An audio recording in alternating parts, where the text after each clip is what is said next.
It's ஷாக்குபா with love. சுவையாகவும் ஆரோக்கியமாகவும். இன்றைக்கி ரொம்ப சிம்பிளான சமோசா எப்படி பண்ணலான்னு பார்க்கலாம். வீட்டிலே ஹெல்த்தியான சமோசா மஷ்ரூம் வச்சு எப்படி பண்ணலான்னு பார்க்கலாம். நம்ம குட்டீஸ் நல்லா விரும்பி சாப்பிடுவாங்க. ஃபஸ்ட் ஆஃப் ஆல் நம்ம வீட்டில் இருக்கிற கோதுமை மாவு வச்சே பண்ணிக்கலாம்.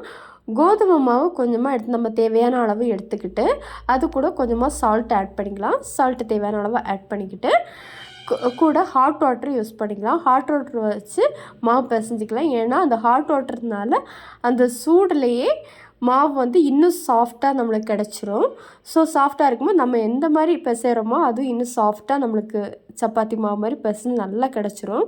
ஸோ பிசைஞ்சு முடித்ததுக்கப்புறம் ஃபைனல் டச்சில் வந்து ஆயில் ஊற்றிக்கலாம்.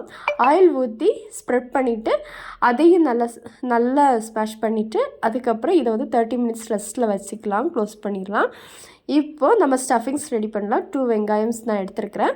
2 வெங்காயம் எடுத்துகிட்டு ஃபஸ்ட் ஆஃப் ஆல் வந்து எண்ணெய் கடாயில் எண்ணெய் ஊற்றிட்டு அதில் வந்து மசாலா பொடி தான் ஹோம்மேடு. இப்போ பட்டை கிராம்பு இந்த மாதிரி எல்லாம் இருக்குல்ல, இதை நான் வந்து அரைச்சி வச்சுருக்கேன்.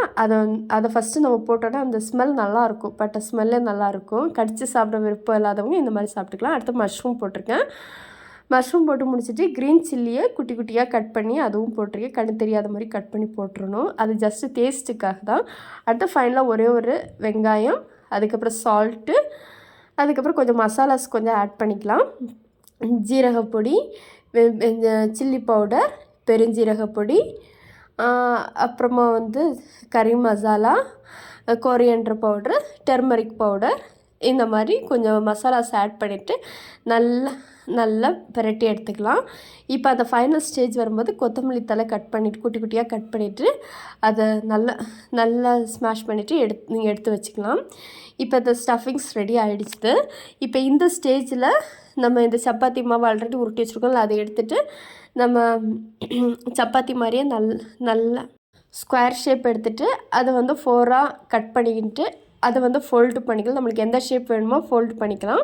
இப்போ நான் ஏதோ ஒரு ஷேப்பில் ஃபோல்டு பண்ணியிருக்கேன்.